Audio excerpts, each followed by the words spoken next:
Hi everyone, welcome back to Pine Hollow Auto Diagnostics. Today we have a pretty cool old Jeep at a local shop here. They said it's been here too long. They did some engine work on it, and the owner installed an aftermarket Holly fuel injection system and the electronic ignition system. There's the Sniper EFI coil, there's the brain box. And now they said the Jeep starts and runs. It doesn't run very well, probably needs some tuning or whatever, but they can't shut it off. They turn the key off and it keeps running.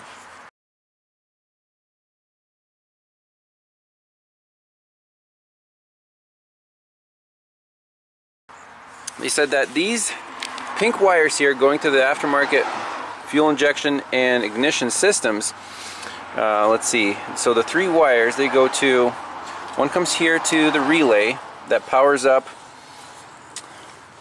not 100% sure how the aftermarket wiring is laid out, but it powers up the brain box.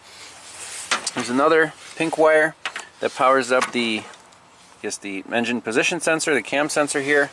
And the third one powers up the EFI distributor unit right here. There's the pink wire. So three pink wires, and these are supposed to have an ignition source. So when you turn the ignition key off, when you cut power to these wires, the Jeep should shut off. But it does not. So what's the issue here? So I took a brief look at this Jeep last time, and I think I have an idea of what's going on. But let's confirm the customer complaint. So first, there's an ignition power source right here at the starter solenoids. When the key is on, this terminal right here, the I terminal, is powered up. Let's confirm that using a test light. So let me grab my test light here, and we'll hook the test light to battery ground. So when the test light finds a power, it's going to light up. So right now there's no power at this terminal. Okay, let's turn the ignition switch on. This is pretty cool dash here. So the ignition switch is on. You heard the fuel pump prime, or so right now this terminal is hot. So let's start up the Jeep and see why when you try to shut it off, it does not shut off. So it's in neutral, parking brake's on.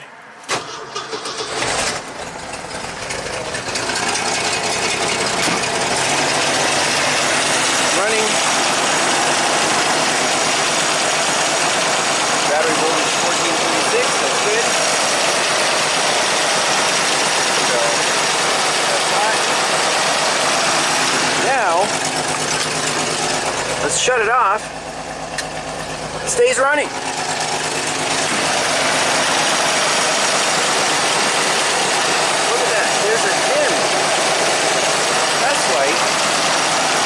Measure the voltage on there. 5.5 volts.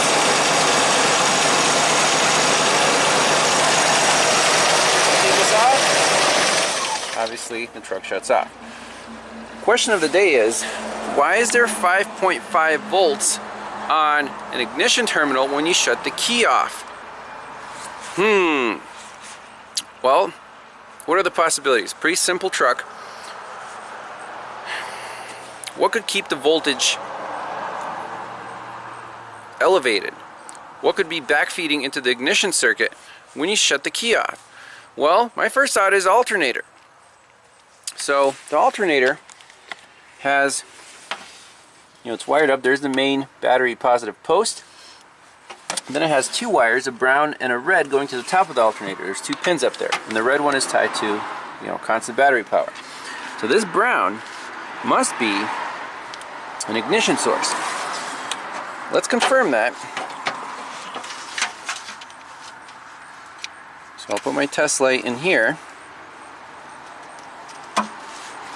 When we turn the key on, I bet that test light is going to come on. Now it's dim. Now let's start the Jeep up. I got to reconnect the ignition source here. Okay.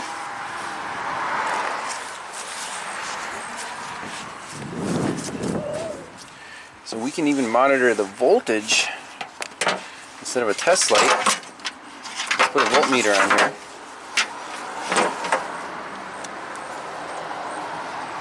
3.69 volts. Okay. We shut the key off. 0. Let's start it up.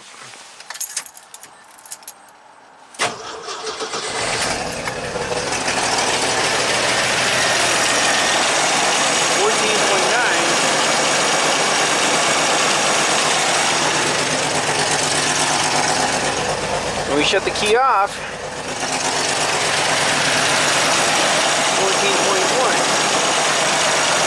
So where does that wire go, and what does it do? So last time I just unplugged those control wires from the alternator, and the Jeep would start and shut off normally with the key. So I know the problem is with the alternator. So we take a look at the wiring diagram, and then think up of a way. Why is the alternator backfeeding on that brown wire? Interesting. Okay, so the only OE diagrams are available for this thing, and they're slightly confusing, as all Chrysler diagrams are. There's our alternator. There's the fat red wire. It also connects to C154. That's one of the control wires. Now this brown wire. That's the one we're worried about. Well, this is a 6-cylinder. I don't know if it's California or not. It says there's a 15 ohm resistance here, 4-cylinder only. And it goes off the page. Now where does it go? That brown wire? Well, it has to go to some ignition source, like on and start. You have this ignition and alternator wire going here. But I don't know where the brown wire goes. Where is the brown wire?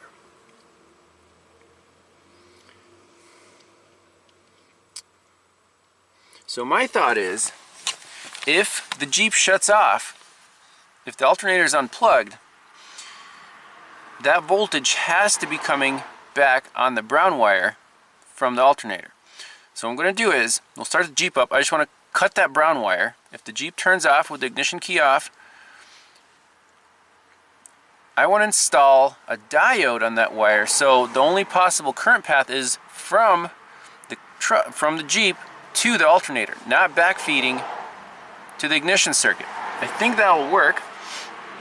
We can even measure the current going, one way or the other way, and then put a diode in instead of, I don't know what the other solution is here, because the aftermarket ignition and injection system wants 0 volts to shut off. But apparently the alternator puts out, keeps putting out like 5 volts. Very strange. It could be an alternator problem, but we know that alternator works. It charges just fine. So replacing the alternator isn't necessarily the best solution here. I think installing an in-series diode on that brown wire is the correct solution, right at the alternator. So let's do a couple experiments. So I have an ammeter and just an amp clamp on that wire. I want to see when the Jeep is running how much current is going to the alternator. Now keep in mind the current would be going up through the clamp, so we'll have a negative reading on here, but just want to see what the current is. And then, since we're going to cut the wire anyways to install the diode, I want to cut it while the Jeep is running and the key's off and see if the truck shuts off. So let's give that a whirl.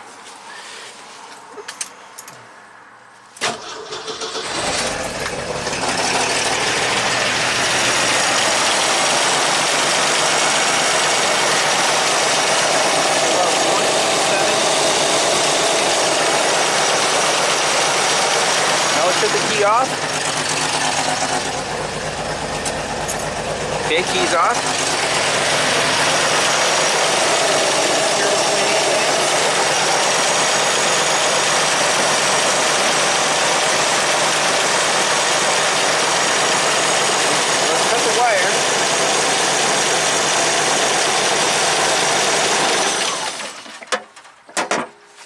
Ta-da! That's the issue. Now I'm going to strip it back and clamp a diode to there to make sure the current's only going from the Jeep to the alternator, not backwards. So when you shut that off, you know, we're still measuring voltage on here. Let's turn the key on. Do we have, you know, we have 12 volts on there. That has to be the ignition feed. Now, will it light up my test light? Yes, bright test light, 9.5 volts, so maybe it's going through a resistor, I don't know. But I want to install a diode that only lets current go that way. Alright, so on Amazon, I got a pack of these alternator specific diodes. It says 10 amp. So these should easily be able to carry, you know, whatever, the 1 amp of current there. And which way do you install it?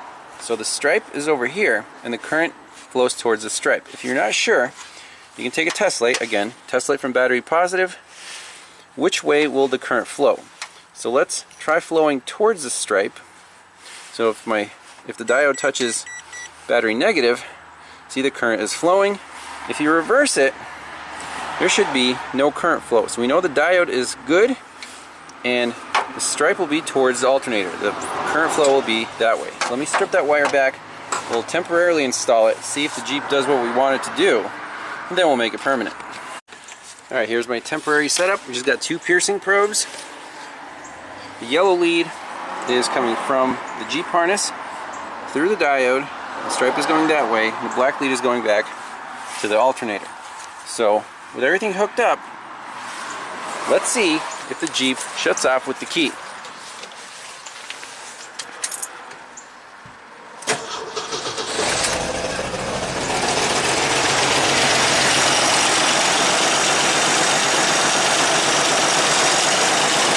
Uh-oh, 11.9. Interesting. So if we connect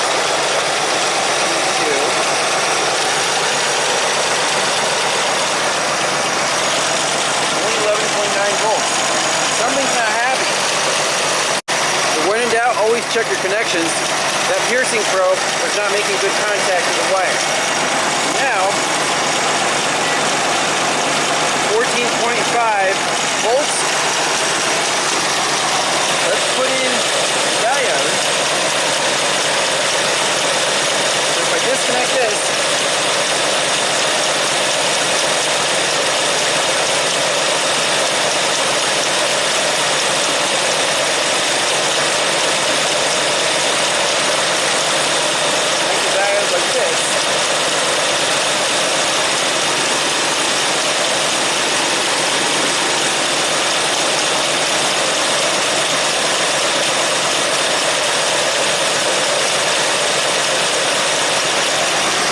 truck shuts off.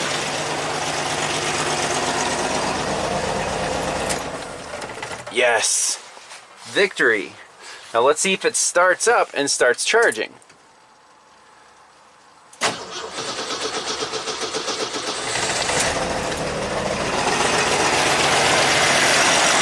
Yep, 14.4. Diode's good. And we didn't even disconnect it.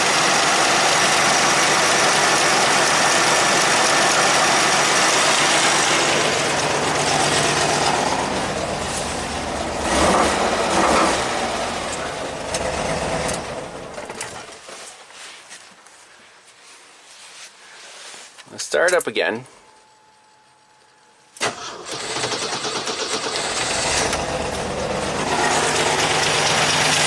So 11.9, I connect my diode. Hear the alternator kick in, 14.3. That's it. This diode will fix this Jeep, at least in terms of shutting it off. The shop said they're done with this thing. They're going to give it back to the owner. They don't want to deal with the aftermarket stuff. So at least you'll be able to shut it off with the key, and then you'll deal with the tuning and stuff later. So let's make it permanent, make sure everything works, and ship this thing. Alright, here we go. TS100 soldering iron. Let's heat that up and get our solder out. I put some shrink wrap on both sides of that wire. It's a single, it's not even stranded. So let's tin.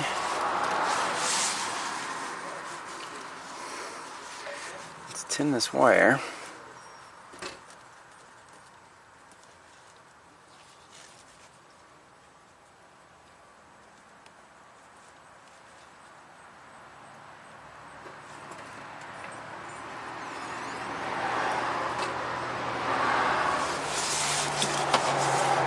This will work.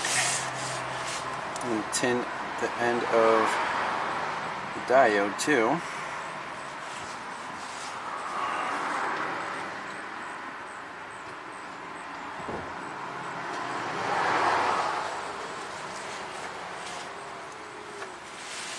Let's see if this will actually solder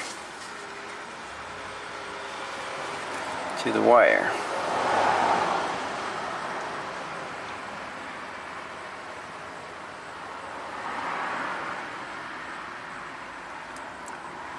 Hold it, hold it, hold it. No. It refuses to fuse to the wire itself. Very strange. I've never seen a single strand wire that does not want to solder. Maybe this is one time where butt connectors can save the day. Believe it or not. So I'm not kidding. This wire, the solder will just not stick to it. It's clean. It's fine. Maybe it's the type of metal. I don't know.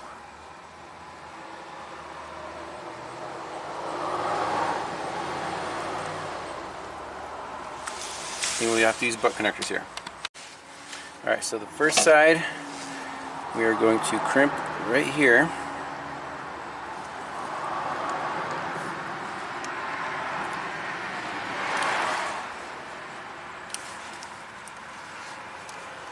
I'm a noob at these. I don't have special crimping tools. As long as it's tight. So this will go to truck.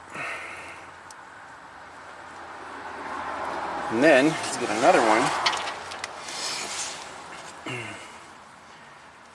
So I want to trim off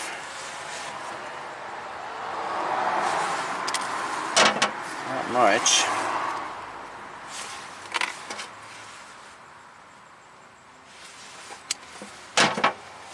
So the diode goes all the way in here.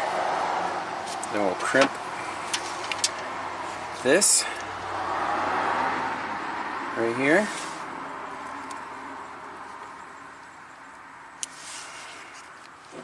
We can wrap this all in tape, that's not a big deal. Do a little tug test. Okay, nice and solid. Now we'll crimp this to wires on the truck.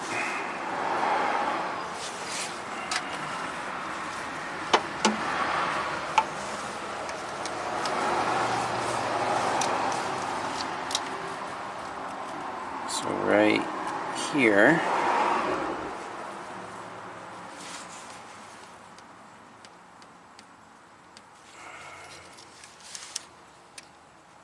Damn, I suck at these crimp connections.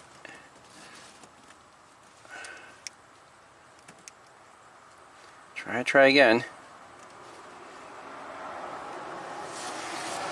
So let me get this all finished up and we'll make sure it works.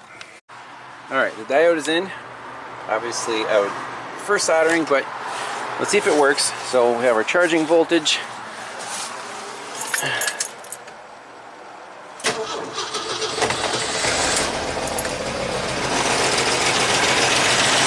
Yep, 1425.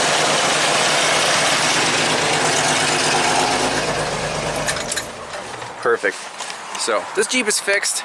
I don't know about the tuning. If they want me to mess around with it, we'll leave that for bonus footage, but almost no parts required, just a $1 resistor to modify the system to meet the aftermarket needs. So thanks all for watching. We'll see you in the next one. Bye-bye.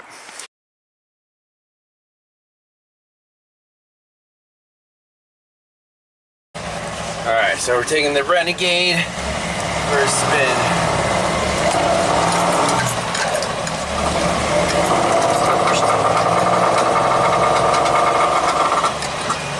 The mixture is definitely off and it's hard to keep it on the road here. But it goes. Not very fun to try to keep it on in the lane. Like, look at it, like, woo!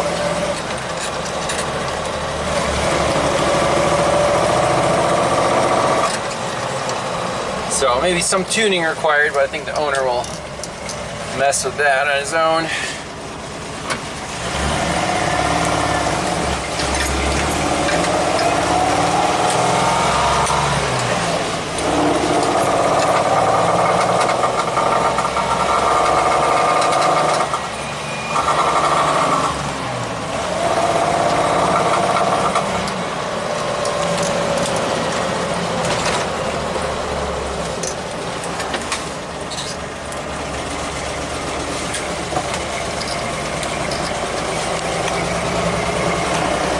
Half throttle under load here.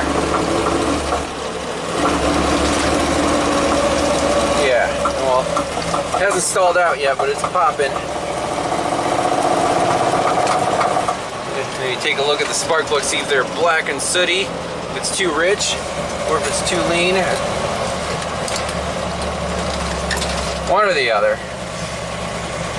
But that's it for this one. Thanks a lot for watching. We'll see you next time. Bye-bye.